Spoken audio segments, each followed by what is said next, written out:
Hello everyone and welcome to Hulkamania Forever.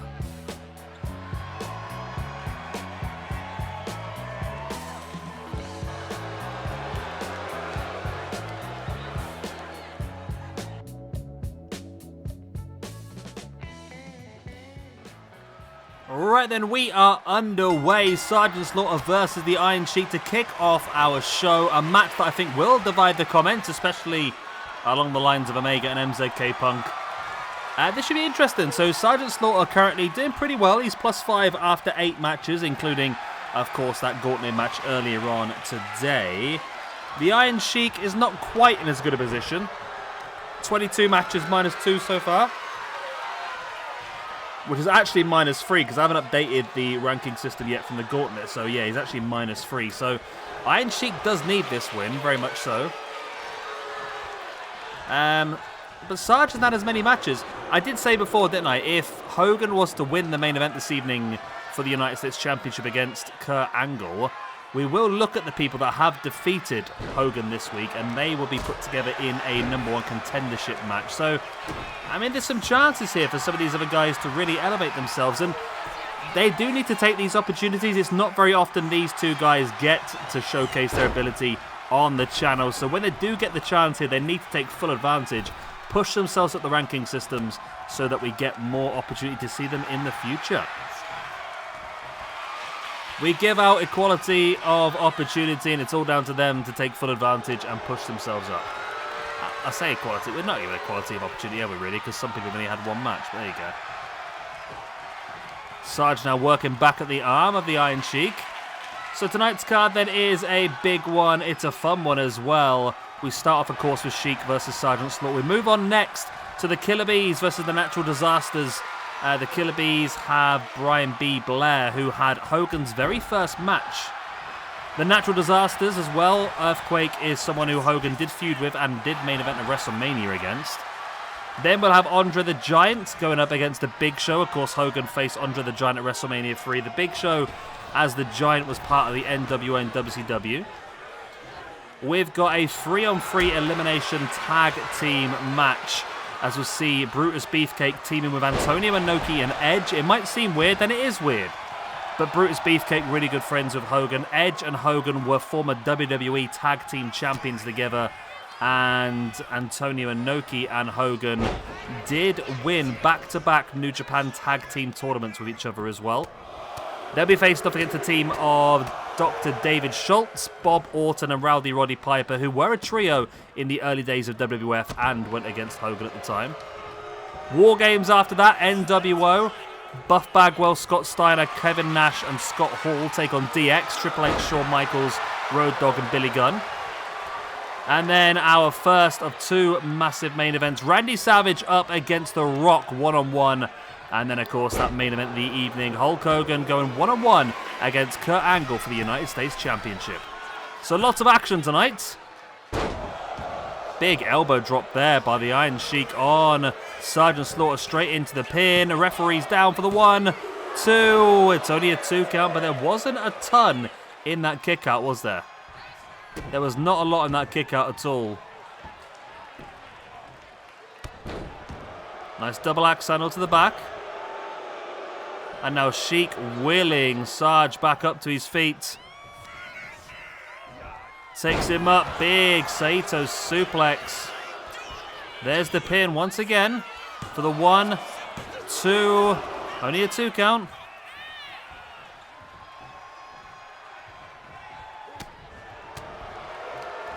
But the strikes are now... Ooh, lovely scoop slam once again by the Iron Sheik.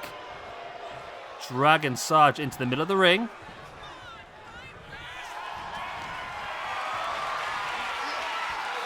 And now up on the shoulders, there's the elbows into the face. Stiff short arm clothesline by Sergeant Slaughter, who has been busted open, and he's heading up now to the top. Big elbow drop by Sarge. That could be enough for the win. Goes in for the pin for the 1, 2, and 3. And Sergeant Slaughter is victorious. The Iron Sheik then with that loss moves down to a -2 for the year, -3 overall after 23 matches. And Sergeant Slaughter with that victory moves up to a +2 for the year, +6 overall after 8 matches. So Sarge hasn't had many opportunities, but when he has had them, he has taken them. And maybe we should look at bringing him in for some more matches in the future. Maybe even if Kurt Angle was to beat Hulk Hogan, maybe Sergeant Slaughter is someone who could look towards that United States Championship. I mean, this was a massive victory from him against, the Iron Sheik. Huge win then for Sergeant Slaughter. It moves it to 73rd position. Equal now with some big names. Andre the Giant, RVD, Brody King, Brian Cage, The Ultimate Warrior, Taz, Big E, Dean Malenko. Just to name a few. But yeah, I think Sarge should be given some more opportunities. He's done so well. He had 2 matches in 2021, he came out 0. 4 matches in 2022, won all 4. Nothing in 23 and 24. And in 2025, he's had 2 matches, 2 wins. And he is one of the men who did defeat Hogan. So if Hogan does win, you've got to think Sarge is in the driving seat potentially for a championship match.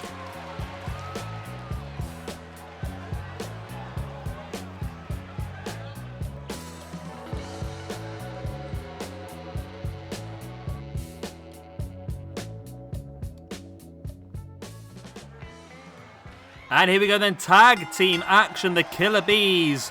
We have got in the ring right now, that is B. Brian Blair, and we have Jim Bunzel on the outside against Typhoon in the ring and the Undertaker, the Earthquake. So the reason behind this, there's a couple of reasons to be honest. So B. Brian Blair was Hulk Hogan's first ever debut match, which I thought was quite interesting. But not only that, to return the favour, it was actually Hulk Hogan who suggested, according to Wikipedia, it was actually Hulk Hogan who suggested the team of Blair and Brunzell.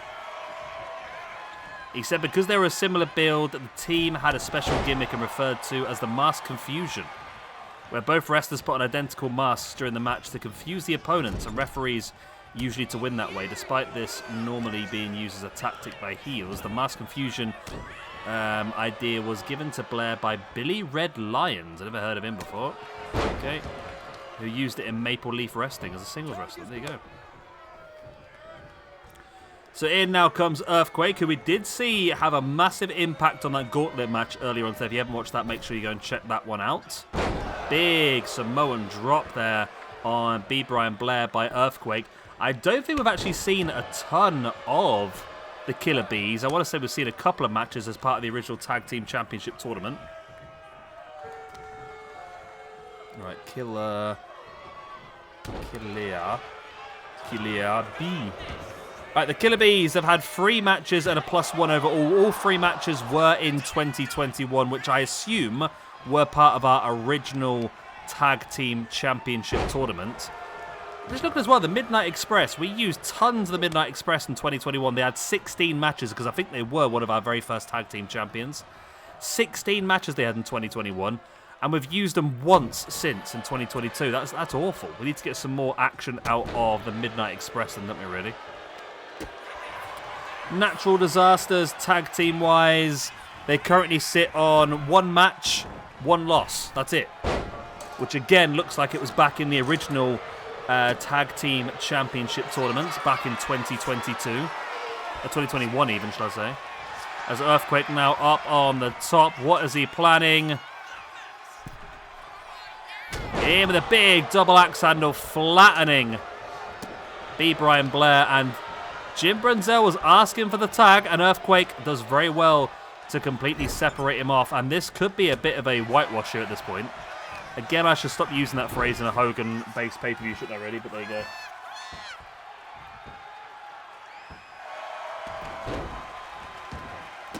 He needs to make a tag here if he can, Blair. He has some control on the match. Trying to take Earthquake up, but Earthquake's a big boy. It's not going to happen.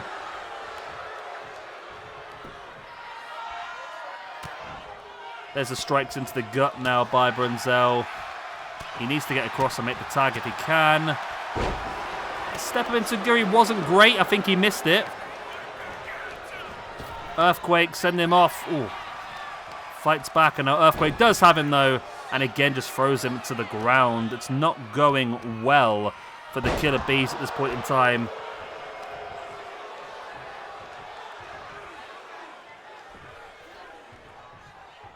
Brian Blair has been dominated. Does slide to the outside, tries to create a little bit of a gap and tries to recuperate somewhat. But Earthquake is back on him straight away around the other side.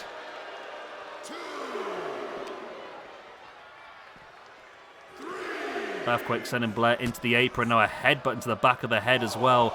And just throwing him across the ground. Earthquake has been really cool, actually. I'm not really seeing much of him ever, really, in this universe mode over the years. But he really is quite lethal. I mean, where does Earthquake sit in the singles rankings? Obviously, things have changed since earlier on. Earthquake's only ever had one match. So Earthquake's had more matches. He's had double the amount of matches today than he's ever had in our entire universe mode. Earthquake's only ever match was the tag team match in 2021. Wow. Okay. Earthquake deserves better then, doesn't he, really? We don't often do a lot of retro stuff. That's the problem. I do like doing retro stuff every now and again, so it's nice to see Earthquake here. I was always tempted to do a six-man tag, you know, and have Earthquake, Typhoon, and the Hurricane. It just made sense to join the Hurricane in with the natural disasters, doesn't it, really? Brian Blair needs to tag here, by the way. He's been in the match the entire time. He needs to tag in. I mean, at the end of the day, though, the longer he does survive in this match on his own, his tag team partner is completely fit and healthy and ready to go.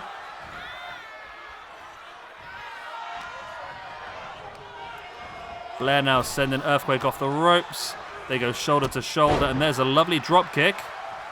And he is coming across. He finally does make the tag to Jim Brunzell. There's the knee into the face of Earthquake.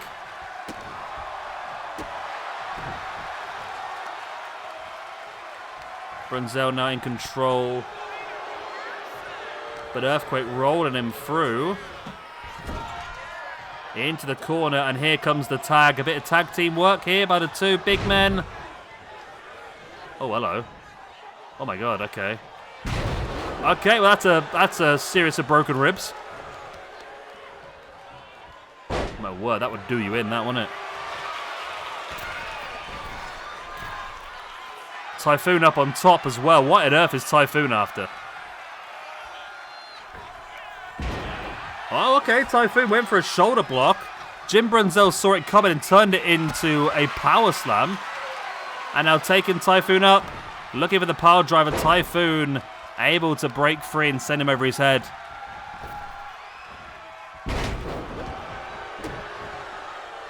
Typhoon, they're back in control. He is a big man, old Typhoon. A big man.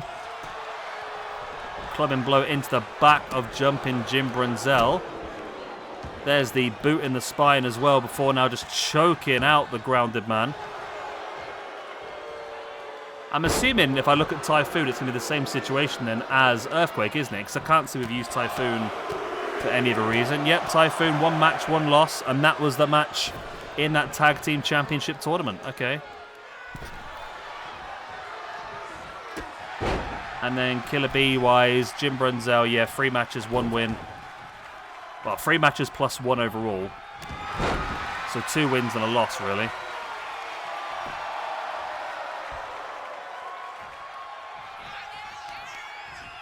Jim now slamming the arm of Earthquake into the mat.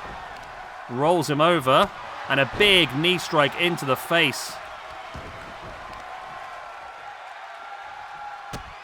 Dropping a boot right into the gut. Oh, I've got Typhoon just over the top, just a punch right in the back. Jim Brunzell still in full control. He's going to come across. I think that punch in the back of the head has really rocked him. There is the tag, and in comes B. Brian Blair. Elbow to the inside of the knee once again. And this is how the match started with Brian Blair and Earthquake. It wasn't though, was it? That's a blatant line. It was Brian Blair and Typhoon to start things off. There's the Northern Lights, and Typhoon's in to break it up. Now remember the way these normal tag team matches work? You can make 1 break of a pin per tag. So what happens now then is if there was to be another pin here on Earthquake, Typhoon would not be able to interfere. Otherwise, he would be disqualified. However, Brian Blair needs to work over Earthquake. There's the crucifix. Roll up. And there is the win. Jim Brunzell and B. Brian Blair of the Killer Bees are going to pick up the victory. They move to a +2. No, hang on a minute. Okay, B. Brian Blair's had one extra match. He's had a singles match as well. So he was on 0, moves up to a +1. Whereas Jim Brunzell... Yeah, okay. For some reason, I do recall B. Brian Blair now having a singles match. I can't remember why we did it. But there was a reason we did it, weren't there? Okay, in the tag division, then the Killer Bees, with that win, move up to a +2 after 4 matches. The Natural Disasters, with that loss, moved down to a -2 after 2 matches. Earthquake, with that loss, is going to lose himself a point as well. I won't go into too much on that because I don't want to spoil what happened earlier on in the Gauntlet match, in case you haven't watched it. And Typhoon is dropped down to a -2 after 2 matches. Of course, he weren't involved in the Gauntlet match anyway. Well, there we go then. Big victory for the Killer Bees. Whether that'll have any effect long-term on the tag division, I mean, they moved up to a +2. It's not great. It's not terrible. It does put them up in to the top, sort of... Where does that put them now? It puts them in 37th. I mean, a few more victories, you never know. I am tempted to do another tag team tournament at some point. We haven't done one in a very long time because of how bad tag team matches were, but I feel like we're at a point where possibly we could look to do more. And we do have quite a few tag teams that do desperately need some help, like the Young Bucks, for example. We've seen how bad they've been recently. We've got people like the Briscoe brothers are pretty low down as well.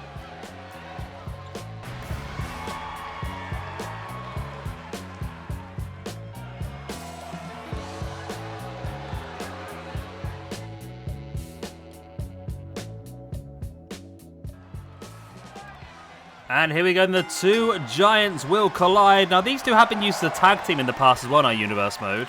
But today we thought the two giants would collide. Andre the Giant is currently in 72nd position in our Universe mode.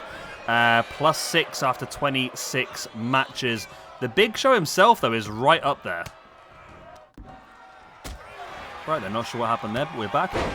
Yeah, so the Big Show is very high up in the rankings at the moment. He currently sits in 5th position on +21 after 19 matches, solely because of a Rumble last year where he just got so many points. He's got +11 from 4 matches last year. He really had fun. And it's up to everyone else now to catch him up, I suppose. As Big Show now working over Andre the Giant. Big punch into the face.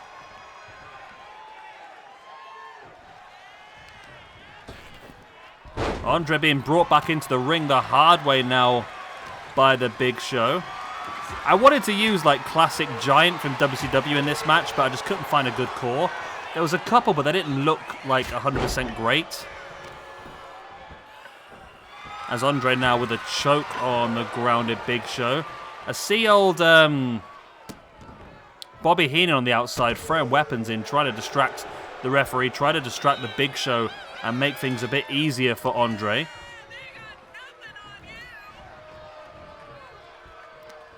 Andre now with Big Show up against the ropes, brings him off, ducks underneath, and there's a big boot into the face of Big Show, who has been busted open through that one.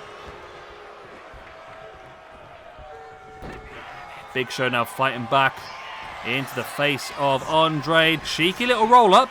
Not what you expect with these two guys in the match, to be honest. You don't expect cheeky roll-ups or anything that's really like classically great wrestling maneuvers, do you really? As Bobby Heenan now taking the top rope cover off of the turnbuckle. As both guys cross each other. They're so slow again in and out of the ring, it's difficult to stay in the same place, isn't it, really? There you go, Andre and Big Show now both back inside the ring. Andre was waiting. Catches Big Show into the corner. And follows up with a big splash in the corner as well. Andre now locking in what looked to be a camel clutch, but just drops the body weight across the spine of the Big Show. Andre now with a clubbing blow to the back, and again, just mounting the Big Show and going in with that very loose submission. I don't think he was ever going to win the match with that, to be honest. Big Show now big boot into the gut of Andre. Now, I mean, I would like Andre to win this, only because I feel that Big Show is just far too high at this point in time. And he does need to be brought back down to earth, but at this point, oh, he went for the big strike, the big punch. The final blow, if you will, but Andre saw it coming, slapped him away. And look at these big overhand strikes now into the already busted open head of the Big Show. Well, Andre now.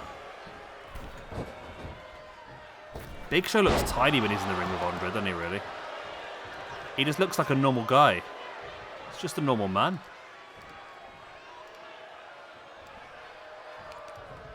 Andre now bringing Big Show back into the ring.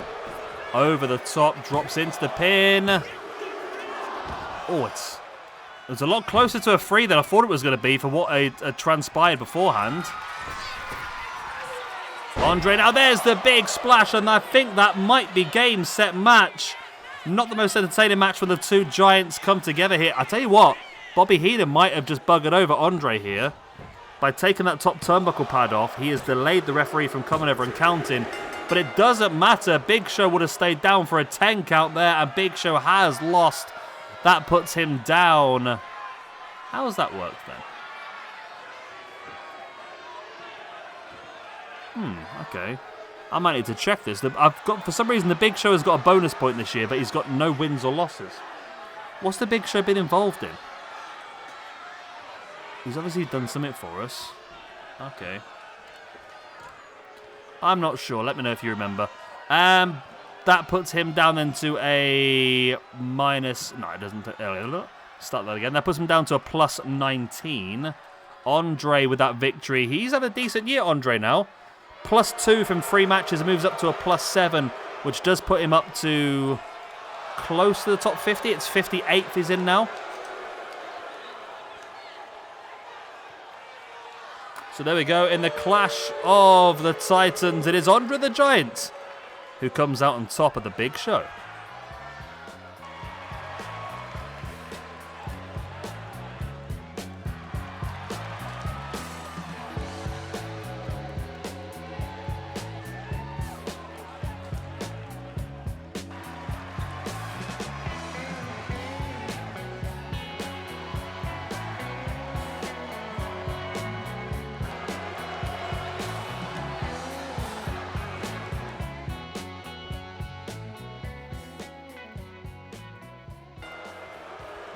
Right then, the bell goes. We are underway in the 6-man elimination tag team match. So we've done these sort of matches before, and basically it's going to be a point for every elimination and then a bonus point for the winner as well. We have got Inoki, who, as I said in the past, has won tag team tournaments alongside Hogan in New Japan 2 years in a row, actually. Hogan was also tag team champions with Edge in the early 2000s, which I didn't know about. Thankfully, ChatGPT told me. And of course, Brutus the Barber Beefcake, one of Hogan's best friends behind the scenes as well.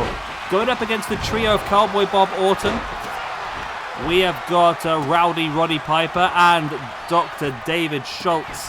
3 guys who were aligned as a trio in the early days of WWF before WrestleMania was a thing. And obviously went against Hogan as well. I'm interested in some of these though. So I know Schultz had his first ever match in our Universe mode when he faced up against Hogan in a one-on-one recently. But I'm like, people like Orton. Cowboy Bob Orton. Okay, he's had 5 matches so far. This is his 6th match. He's -1 overall currently. Piper. Rowdy Roddy Piper, 9 matches, 0 overall. Beefcake. We know he did pretty decently earlier on as well, didn't he? Brutus Beefcake. He's a -2 from 3, but I've not added up his scores from earlier yet. but I don't think he did terrifically. I think he just did okay. So I don't think that's going to change massively, is it? Inoki is someone I do think needs to do better.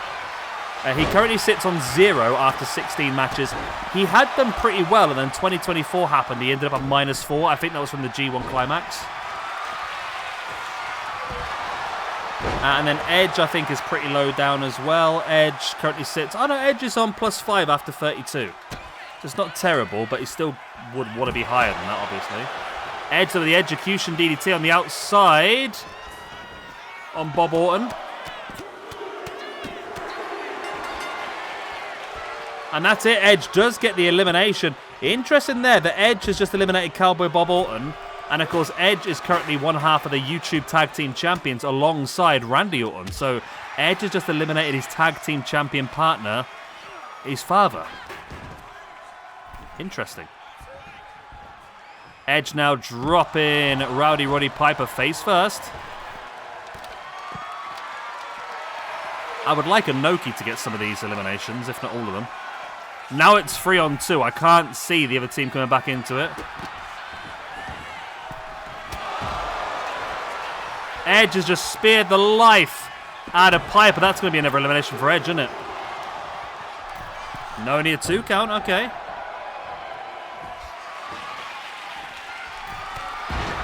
It's not yet. Lovely takedown there by Brutus on Dr. D.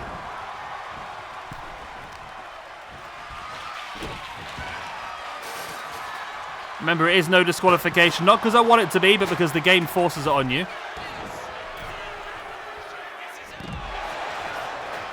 This Inoki is mad, isn't it? This is a different Inoki. This is a newer Inoki I've got.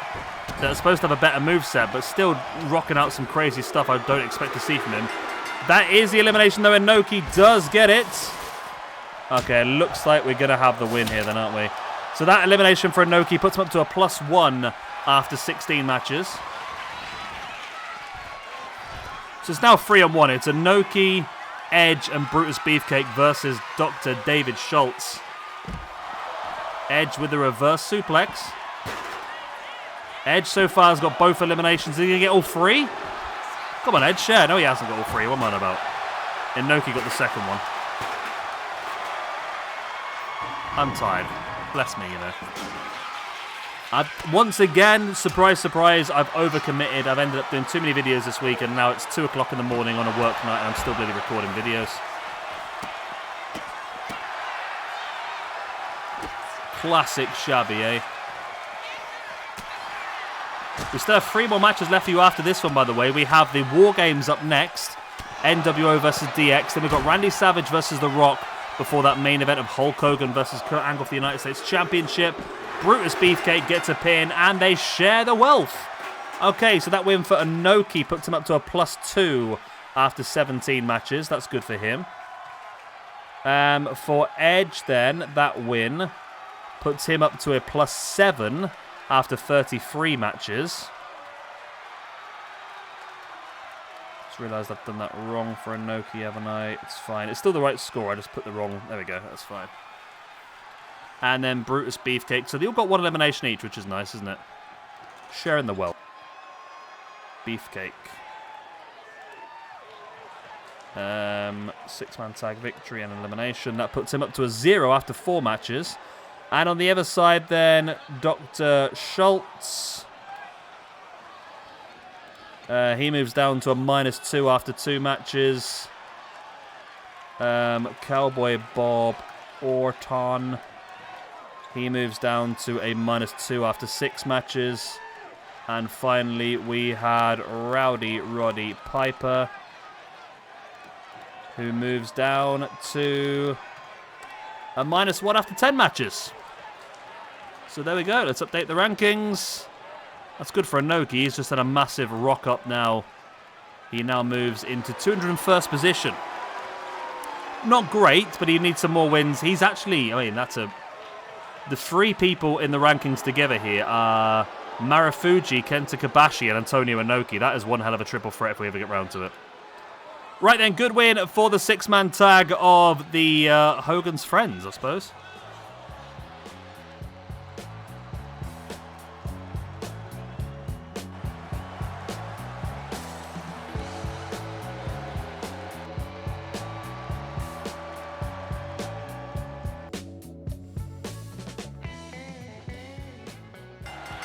Right then, here we go. War Games is underway, and we're kicking things off with Scott Steiner representing the NWO, and we've got Billy Gunn representing DX.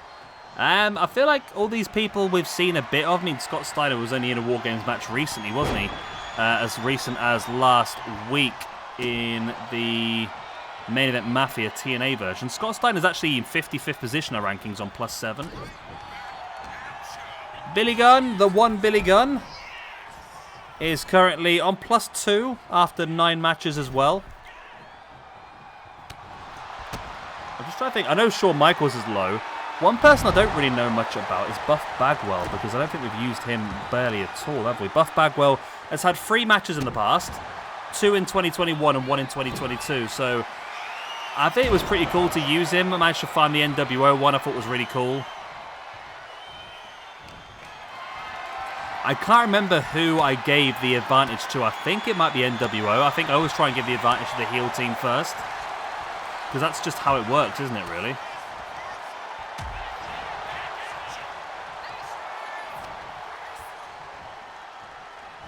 Steiner now just launching Billy Gunn around the place as the countdown does begin. 4, 3, 2, 1. And it is going to be Buff Bagwell joining the fray. It's going to be 2-1 for the NWO for a while. And Bagwell grabbing himself a table. See, Bagwell recently had surgery and had one of his legs removed, didn't he? Which is a real shame. He's a very interesting wrestler, Buff Bagwell, I must admit. And in fairness, he's just watching Scott Steiner get beaten up here while he just gets some fun toys from underneath the ring.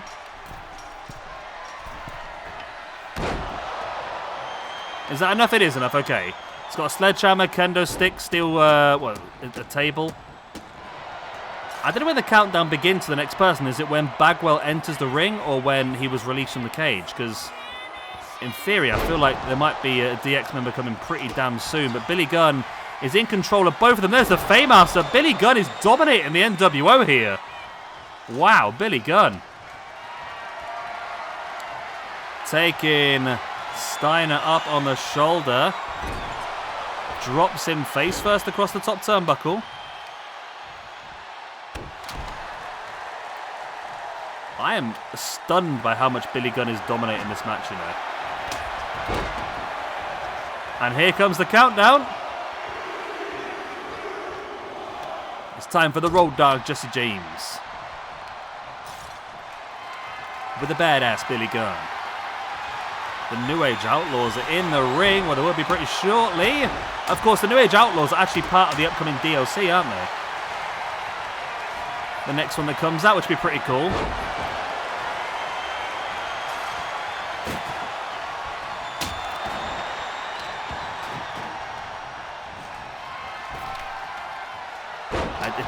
It's dominant here at the moment from Billy Gunn. I don't think anyone's got any offense on Billy Gunn at this point in time, to be honest.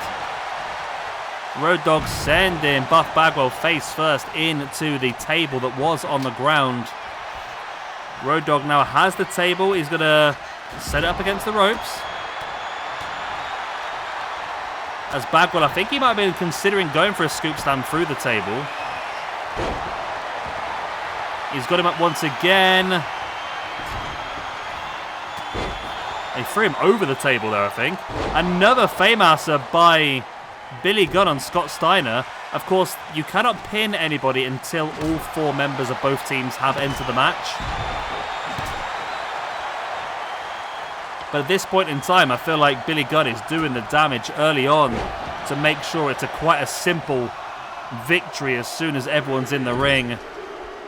Here comes then the next entrant. It is going to be Kevin Nash. I've got the entrances wrong again, haven't I? I think this is back to front again. I was supposed to do... It was supposed to be Scott Hall, Kevin Nash. Yeah, I've got it completely back to front. It doesn't matter, does it? As Nash now throws a bin lid. Oh, there we go. Road Dogg just put Buff Bagwell through the table with the suplex. Kevin Nash enters the ring. Can NWO actually take advantage of the man advantage this time. They didn't do so last time. Kevin Nash now has Road Dogg throttled in with a choke slam. Scott Steiner getting some offense now on Billy Gunn. And finally, the NWO are able to take some control over the match.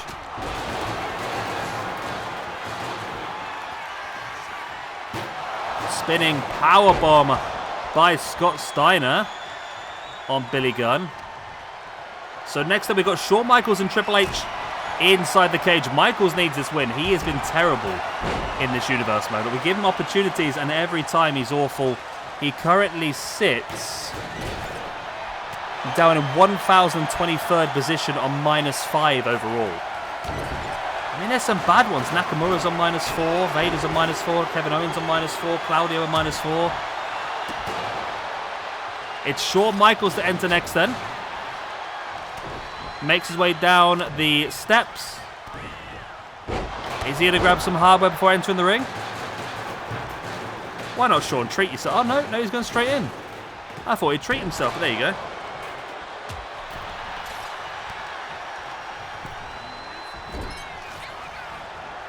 Buff Bagwell now. Lovely. Well, lovely by Michaels to turn things around. Scott Steiner really showcasing some strength now. Just running around with Billy Gunn, smashing him into all the turnbuckles. Michaels bringing Buff Bagwell back up to a standing base. Bagwell now into a short sit-out powerbomb.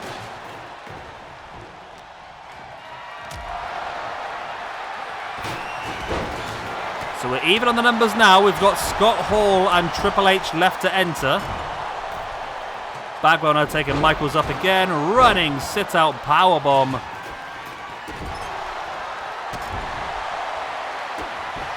Billy Gunn's been impressive in this match, I must admit. Billy Gunn has dominated a large amount of this match that I really wasn't expecting from him. Nash now with a sidewalk slam on Road Dogg. And the countdown does begin for the entrance of Scott Hall in this match. 1. Here he comes, big old Scotty Hall.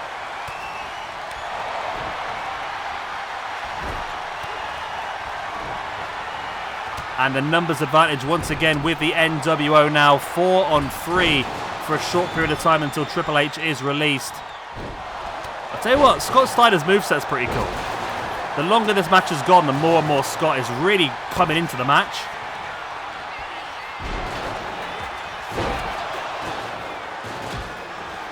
There's the elbow. Scott Steiner catching Shawn Michaels again, dumping him to the ground.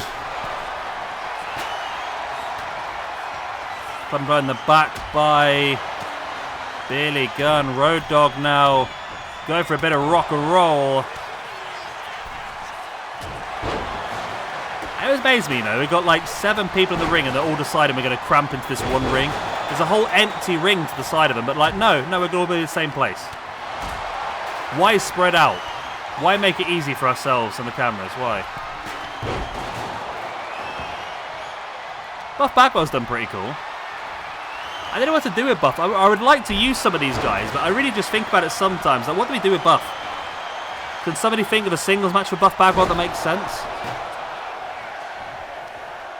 So we can use him a bit more? I don't know, it's difficult. If we did a special WCW show, a week celebrating WCW, we could have Buff Bagwell involved.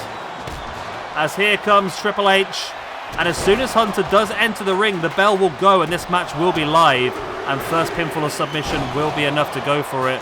Hunter does decide he wants some toys. There's the kendo stick.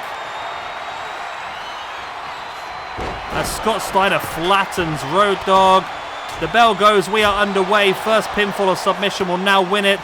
As the spinning sit-out powerbomb by Scott Steiner. Wasn't enough to go for the pin, though. I thought he might have gone for it there. It's very back and forth. There's a little bit of everybody.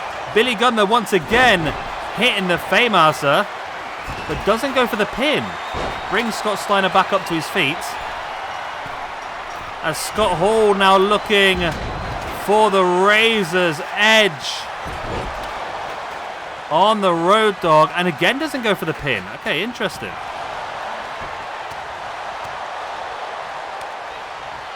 Shawn Michaels out of nowhere with the sweet chin music, but again, they haven't gone for the pin.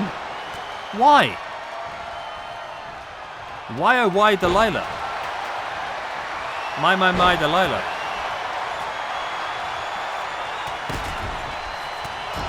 Billy Gunn now in the corner with the strikes on Buff Bagwell. Triple H grounding and pounding Scott Hall. Road Dogg with Scott Steiner up, drops him face first across that bottom rope. Really painful. Those ropes are woven steel. It's not nice when you land on them. It's difficult to spring off them, let alone landing on them. Kevin Nash now jackknife powerbomb, but again doesn't go for the pin. Why? Nobody's gone for a pin yet, have they? Is it because so many people are in the same ring together? It's bizarre.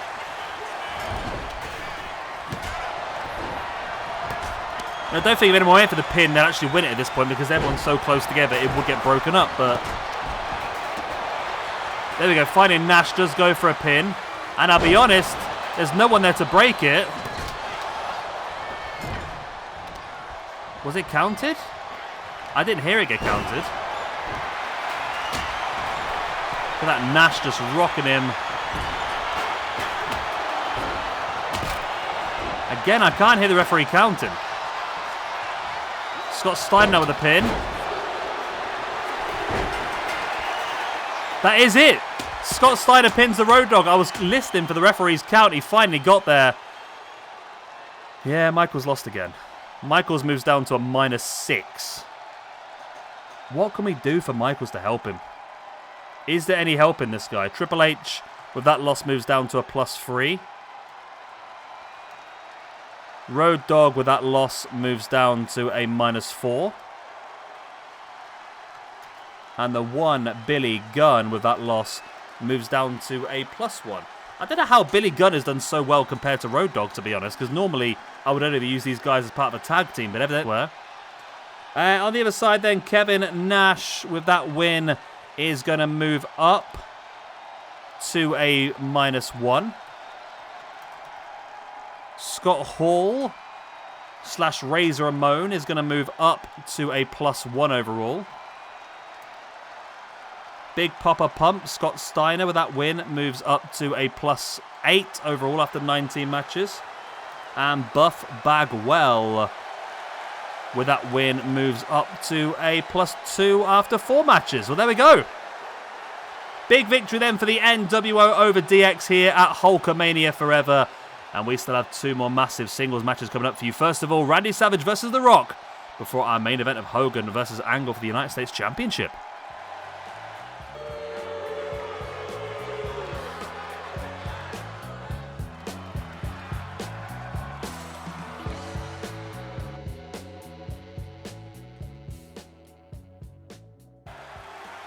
Right then, here we go. The big one we've been waiting for. Well, not completely, but Macho Man Randy Savage versus The Rock. One of the 2 matches we've been waiting for anyway. Of course, still got that big main event, Hulk Hogan versus Kurt Angle for the United States Championship. But this is going to be interesting then, because The Rock is somebody I want to see both these guys do well, to be honest. The Rock is someone that we haven't used a ton. 32 matches, -1 for the year, +12 overall. He's in 20th position. I think he should be higher up. Macho Man, on the other hand, is not on there as Macho Man. He's on there as Randy Savage. Yeah, Savage -1 after 18 matches. He does need points, doesn't he, desperately. So really, I mean, if I could pick, I think a Savage win would be better here because I just think that he should be a lot higher up. I mean, both these guys should be higher up. That's the brutal thing. That's what I've said before.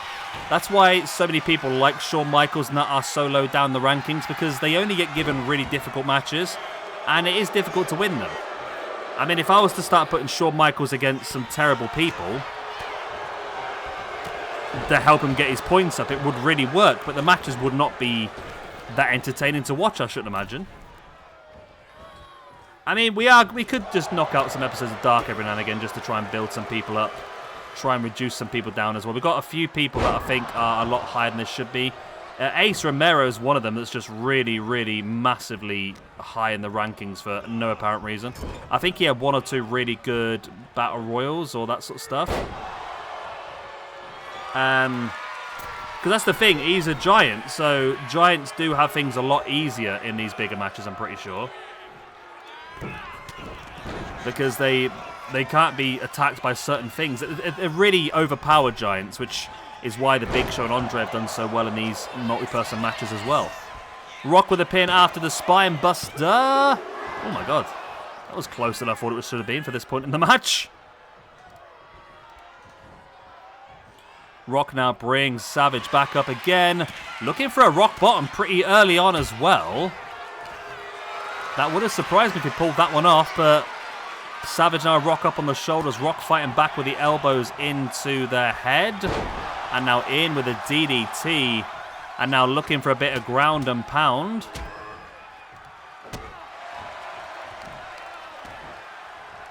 Rock now big boot into the spine of Savage. And now the Rock heading up to the middle ropes. Drops the elbows into the chest.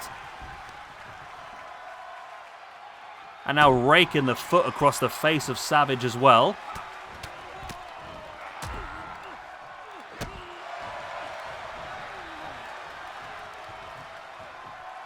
And Rock is in a very strong position here at the moment. And I say he's the one who's much higher in the rankings. I mean, based on previous, you would expect the Rock to win this one. And at the moment, he's showing you exactly why. But you can never write Savage off.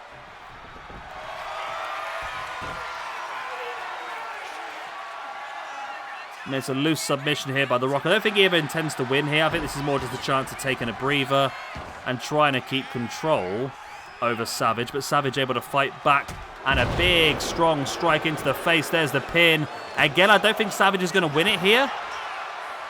But he puts the pressure on the Rock. Makes the Rock kick out, which drains a lot of energy from him as well.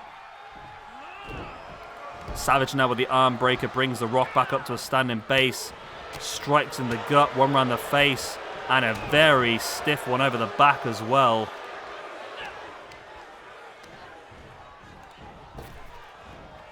Lovely hip toss.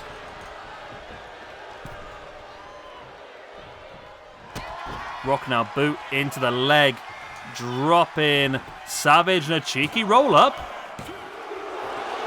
Oh, God, 2.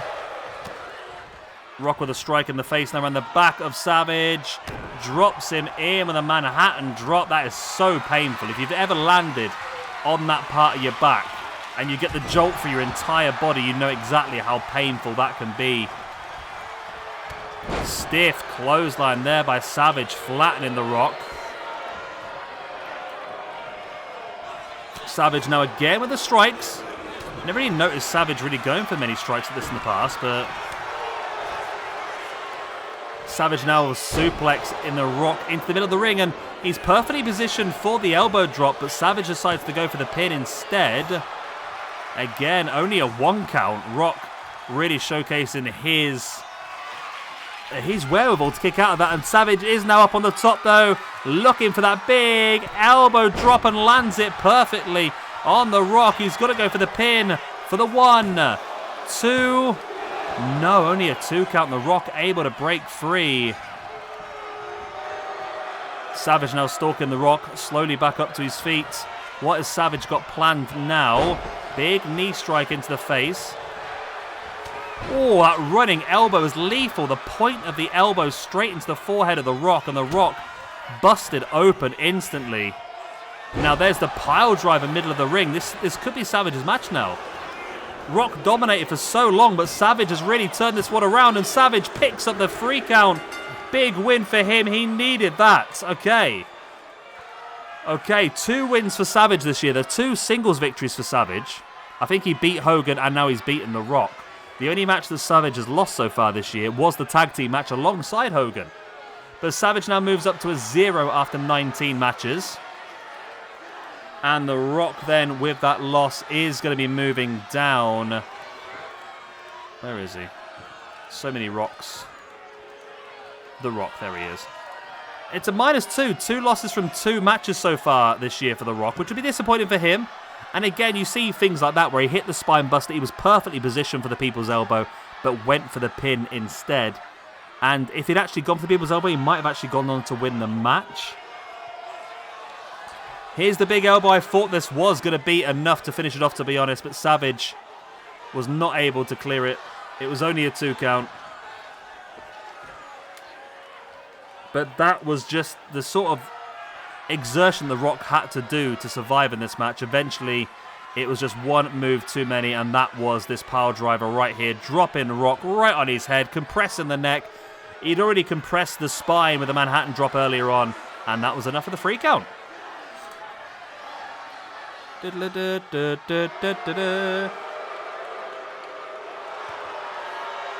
There you go then, Savage with the big victory, the Savage victory, if you will, against The Rock.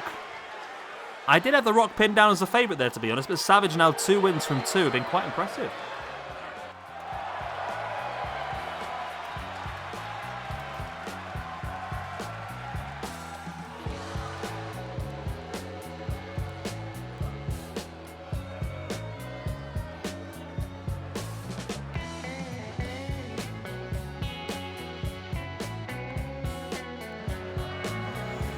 And here we go, the main event time. This is what it's all for, the SWE United States Championship. Kurt Angle has been an absolute beast with this belt, by the way. Defended it twice in previous weeks against both AJ Styles and Bron Breakker. Now going one-on-one against Hulk Hogan, which at the beginning of the week, I would have said was going to be a very difficult match for him. But then again, the more we've seen Hogan this week, the more he has not impressed, hasn't he, really? But you never know, it could literally be the way this game works. It's mad sometimes. He could have a terrible week and still walk away with the United States Championship. If he does, we've already said what we will do. We will look at everybody who's beaten him this week, and we will make sure they all get an opportunity to fight to become the #1 contender for that championship. But I'm not fancying anyone beating Kurt Angle at this point, to be honest with you. Kurt has been absolutely dominant. He's been very, very good. And a winner against Hogan would really cement his place as a United States champion and continue his run closer and closer to the top of the rankings, potentially looking to cash in for the SWE World Heavyweight Championship in the future. Here we go then. The bell goes eventually. We are underway. And Hogan looking for a cheeky, quick victory, trying to steal it. Not going to be the case, though. As Hogan now just pinching away at the shoulder of Angle. Angle now, lovely moonsault, already hitting those big maneuvers. That drop kick as well, bloody hell. Kurt Angle not getting paid by the hour here. He's going all out to try and finish this match ASAP, isn't he?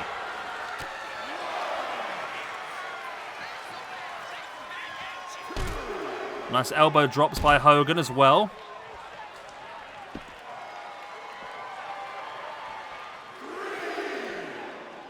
Hogan brings Angle back up to a standing base. Straight into the ring post. Hogan utilizing the arena to his advantage. Can't blame you. You got to go for it, you really. Now, Hogan can't win the championship by count now. He will know that. He's a very experienced wrestler. All he's done there is allowed Kurt Angle a bit of time to rest and relax on the outside and recuperate. And that's allowed Angle here to get back in the ring and now turn things around. Angle now with the strikes into the gut. Gets around the back of Hogan and in with the sleeper hold. It's a rope break though. I don't think it would have ever won it with that sleeper hold, but you never know the way the game works. Angle rolling Hogan through now. Oh, there we go. The straps are coming down now for Kurt Angle. As I said, he's not getting paid by the hour. He's going straight in for the Angle slam. This match has been super quick. There's no way he wins the belt already. Oh, no. Okay, Hogan does survive just about. Hogan does just about survive. And now Angle, though, does have a hold of the ankle, rolls him into the ankle lock. He's not going to tap, is he? It's far too early. Okay. But Kurt Angle is brutal. Kurt Angle is absolutely brutal. There's the moonsault as well. This is done. There's no way Hogan survives this. Angle is absolutely dominating Hogan. He's in full control of Hogan. But Hogan is starting to get some sort of offense back. Another cheeky roll-up. Is that all he's going for at this point? It's only a 1 count. He needs to hit a big leg drop. He needs to hit something impactful. And there's the big boot. That's very impactful. Drops into the pin. He really should have gone for the leg drop as well, but it might still be enough. It's only a 2 count.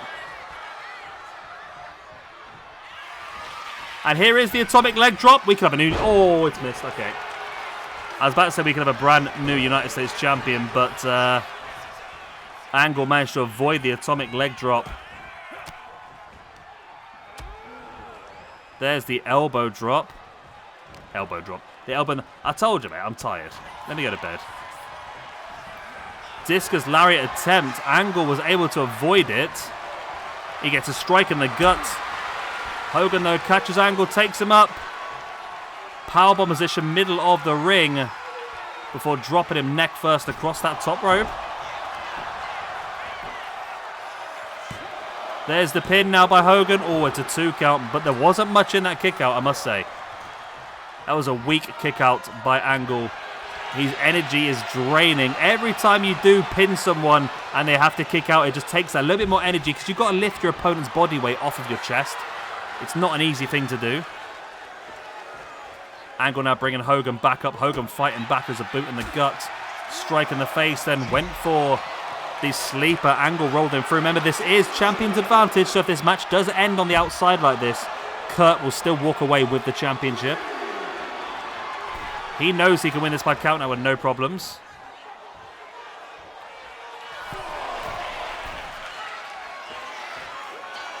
Elbow drop attempt by Angle, completely missed it.